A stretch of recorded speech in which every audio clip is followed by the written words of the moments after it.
All right, today we're going to be doing standard form.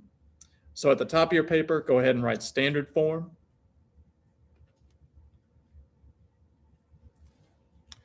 So there are three ways that you can write the equation of a line.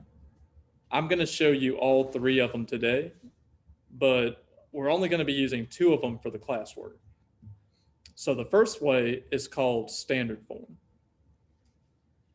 That's the first one that I wanted to talk about.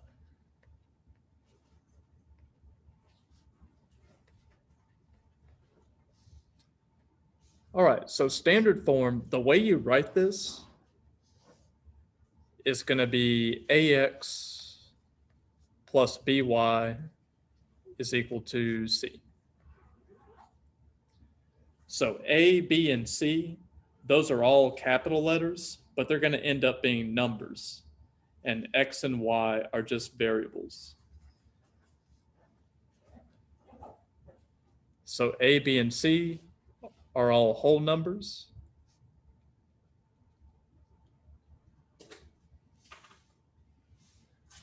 X and Y are going to be variables. And there's a couple things I want to say about A, B, and C. Yes, they're all going to be whole numbers. A is going to be greater than or equal to 0, which means A has to be positive or equal to 0, whichever. And the last thing I want to say about this is A and B can't both be 0. A and B can't both be 0. I'll show you why in a minute.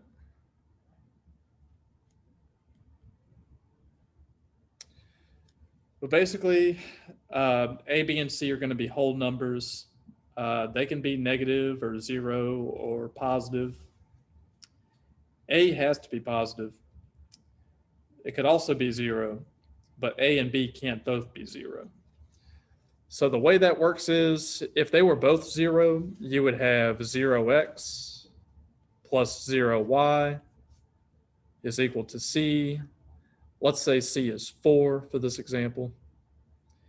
Then you would be multiplying by 0 to get 0.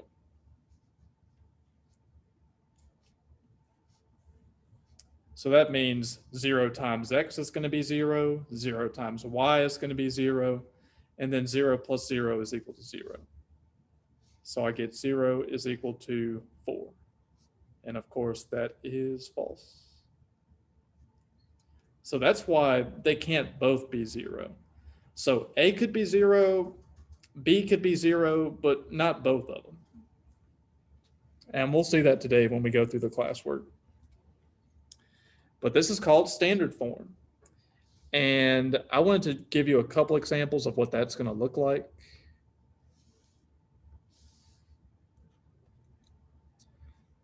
So let's say we got 2x plus 3y is equal to 5.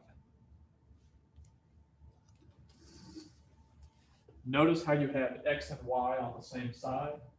That's how you know it's in standard form. And all the numbers are whole numbers, by the way.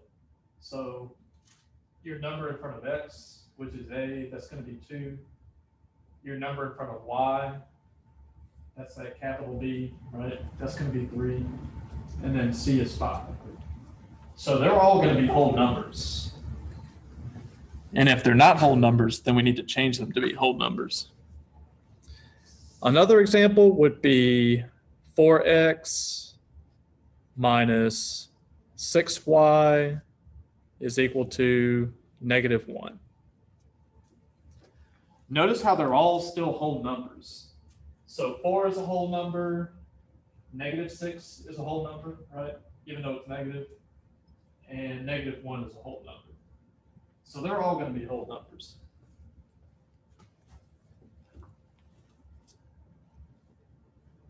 So those are the two examples that I wanted to talk to you about. Also, A and B could be 0. So let's say the number in front of x is going to be 0. I would get 0x, let's say 8y is equal to 4. In this case, if your number is 0, then if you multiply by 0, you're still going to get 0 anyways. So this whole thing is going to be 0. But then again, if you're adding 0, that doesn't really change anything. So I get 8y is equal to 4. And that would still be in standard form because we still have whole numbers. So that is standard form. We're going to be using this today and two more that I wanted to talk about.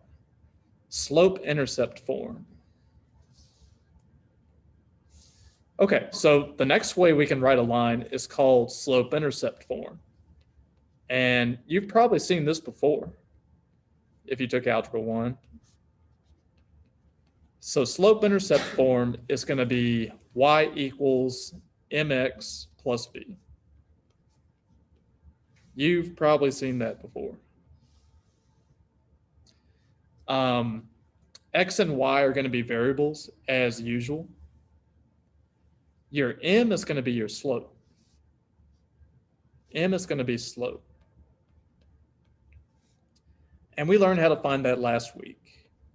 You know, the whole y2 minus y1 over x2 minus x1.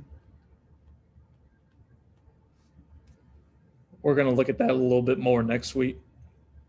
But that's slope. And then b is also going to be a number. B is called the y-intercept. B is the y-intercept. We'll learn more about that on Thursday. But that is slope-intercept form. Now let me give you a couple examples of this. One of them that I really like is y equals 2x plus 3. Notice how x and y are still going to be variables. The slope is going to be 2 because that's what's in front of the x. And then your y-intercept is going to be 3. So let me label those. 2 is the slope for this line. And 3 is the y-intercept. That's where it crosses the y-axis.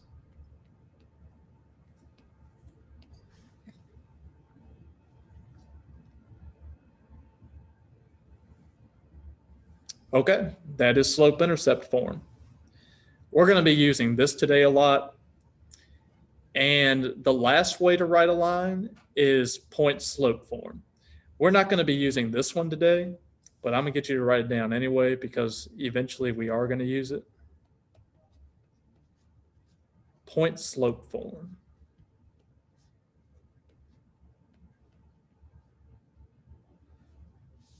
So this one I think is the strangest, but you're going to have y minus y1 is equal to m times x minus x1. That is point slope. So as usual, x and y are going to be variables. M is going to be the slope. M is going to be the slope as usual. And x1, y1 is just going to be a random point on the line. So this is going to be a point on the line. The point that you choose is going to be x1, y1, but the x and the y without the numbers is just the variables. So that is point slope.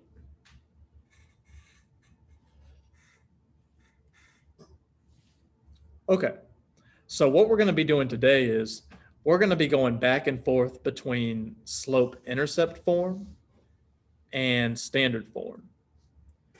So the question is going to give you something like this, y equals 2x plus 3. And I want to take that and put it in standard form. So let's look at how that's done. What we're going to be doing is we're going to be converting from slope-intercept form to standard form.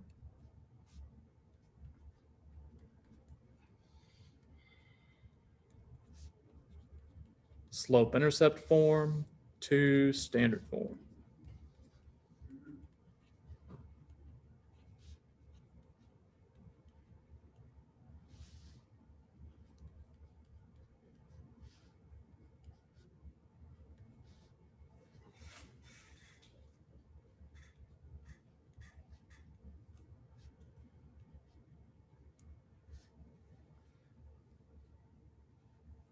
So we're going to be starting off in slope-intercept form.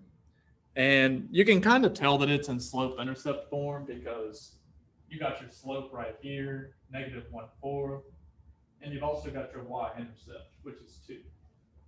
But I want to take this and make it into standard form because right now it's in slope-intercept form. So this is still in slope-intercept form.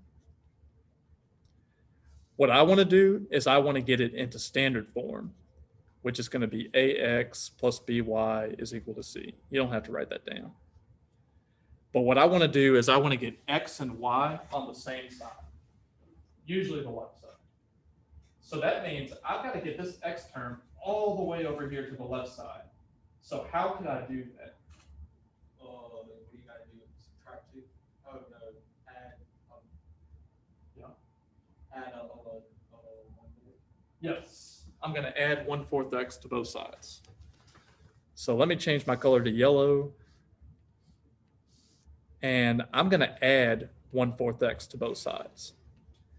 And that is because I want to get rid of a -1/4 x, so I have to add it to both sides. So I'm doing the opposite sign, basically. So if I'm adding it to both sides, the x terms on the right side are going to cancel. So this is going to cancel out with this. So those are both gone right now. And the reason why they cancel out is because you've got a -1/4 plus a +1/4. That's going to give you 0. That's why they cancel out. But what's the only thing that I have left on the right side now? No, the right side. Oh, 2. 2. Yep. So I'm going to bring that down to my final answer.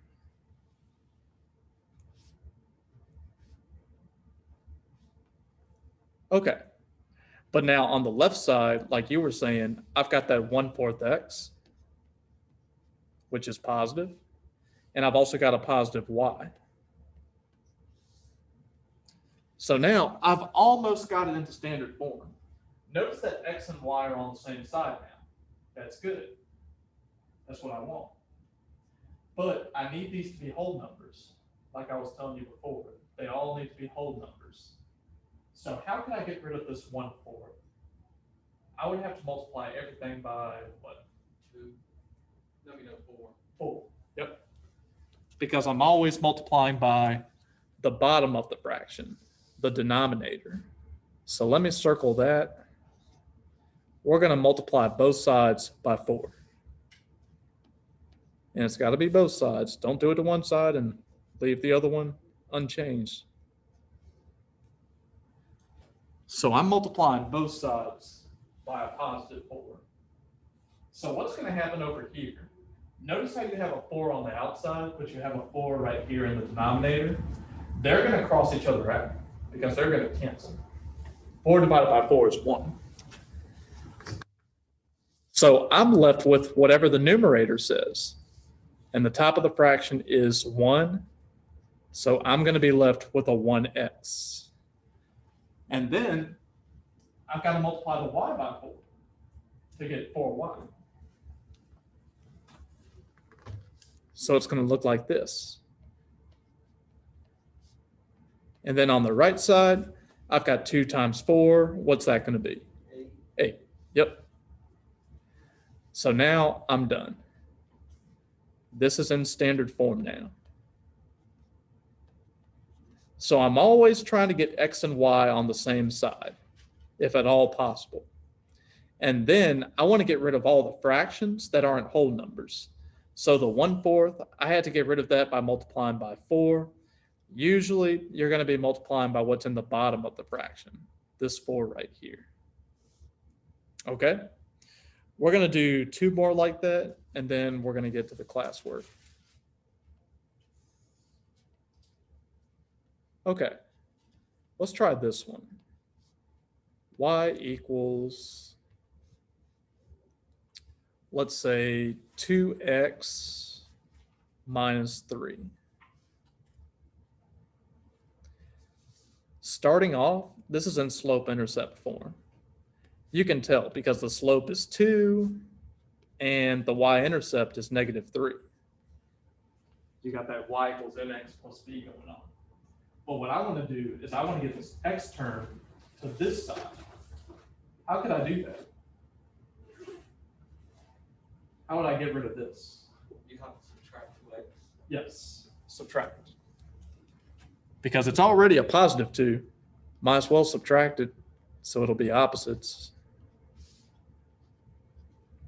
But I've got to make sure I do it on both sides of the equation.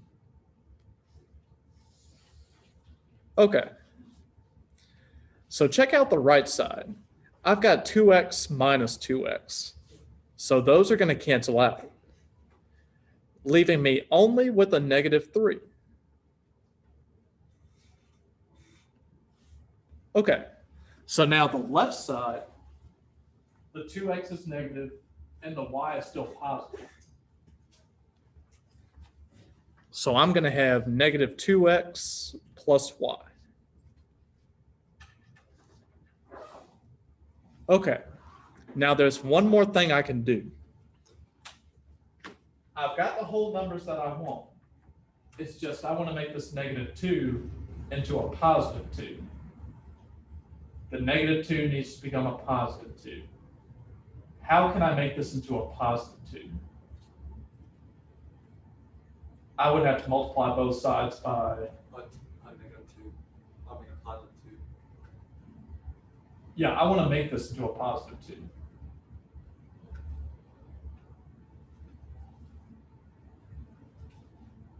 Multiply by 2. Okay. No, -2. I don't know. Okay, if you multiply by -2, you're going to get +4. I'm going to multiply by -1. And you'll see why I'm going to do that. I'm going to multiply both sides by -1.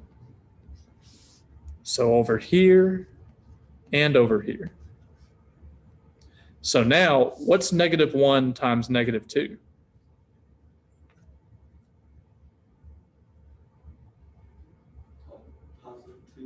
+2. Yep. So I get a +2x.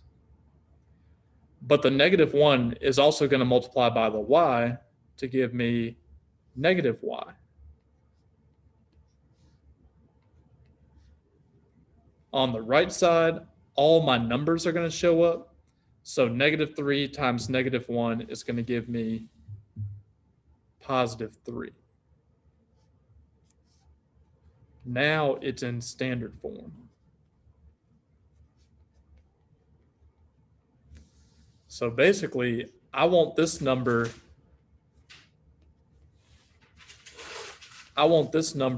to be positive.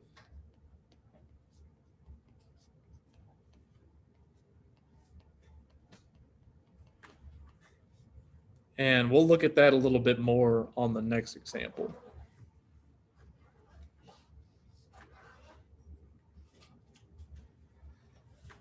So now I've got x and y on the same side, just like I want it to be. I've got whole numbers in front of the x, in front of the y, and my number on the other side is also a whole number. So we've got all whole numbers. That's what you're trying to get to. Okay, let's take a look at the next one. This will be the last one we do together. Y equals 2/3 x plus 1/3. This is in slope-intercept form as it is. But I want to take it and make it into standard form. That means I need to get x and y on the same side. Okay, so I've got 2/3 x. How can I get rid of a positive 2/3 x? Got to subtract by. Subtract it. Yep. So I'm going to subtract that from both sides.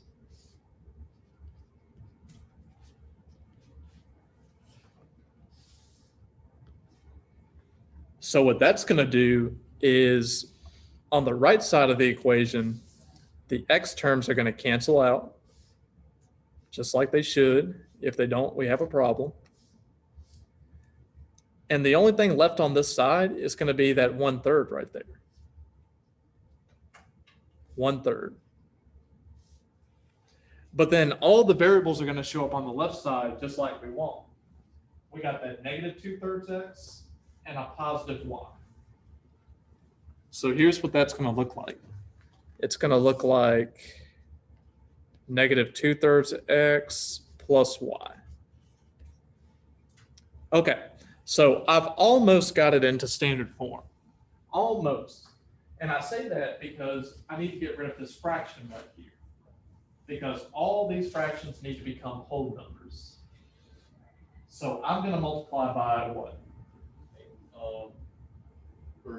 3, because that's what's in the bottom of the fraction. Now, you could multiply by 3, but that's going to leave this negative. So what I'm going to do is I'm going to multiply by negative 3. And there's a reason for that. I'll show you. I'm going to multiply both sides by negative 3. So multiply by negative 3, multiply by negative 3. So what that's going to do is the 3 in the denominator is going to cancel out with this 3 over here, leaving me with a positive 2x. Leaving me with a positive 2x. Notice how the negatives cancel out right here. I've got a negative 2/3 and a negative 3. So I get a positive 2x. But then I'm not done yet because I've got to multiply the y by negative 3. And I get minus 3y. So it don't matter if the y is negative. No, it's just got to be a whole number. And negative 3 is a whole number. Then on the other side, I've got 1/3 times negative 3. What would that give me? -6. Not negative 6. You're on the right track though. 1/6. It would be a negative 1. Because this 3 in the denominator is going to cancel out with this 3 in the numerator. Okay? So it's like this and this cancel, and I'm left with a negative 1. Put a 1 in the denominator, that would help. Oh, yeah. Put a 1 in. So I could rewrite this as negative 3 over 1. And then now you see how the denominator right here cancels out with the numerator right here. And then 1 divided by 1 is 1. But I've got that negative still. Does that make it easier for you to understand? Oh, yes. Yeah. Or you can multiply the numerator 1 times a negative 3 is a negative 3. And 3 times 1 is 3. And 3 into 3 is just 1. Yeah. A negative 1. That makes it a little bit easier for you to understand. Okay? Draw that up for them. Put those two numerators at the top. And 1/3 times the negative 3 over 1. Okay. So he can see that. So let's say I had 1/2, and I want to multiply that by 2. Okay. Think about this 2 as being at the top of the fraction. even though it's kind of sideways. That 2 and that 2 are going to cancel out, leaving me with a 1. Okay? Now another one just like that is 1/3 times -3. The 3's are going to cancel out, leaving me with a -1.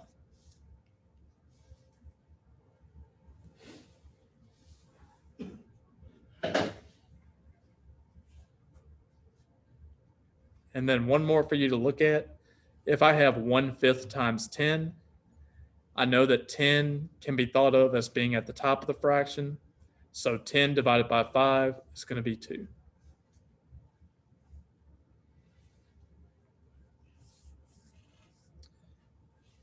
And that is standard form.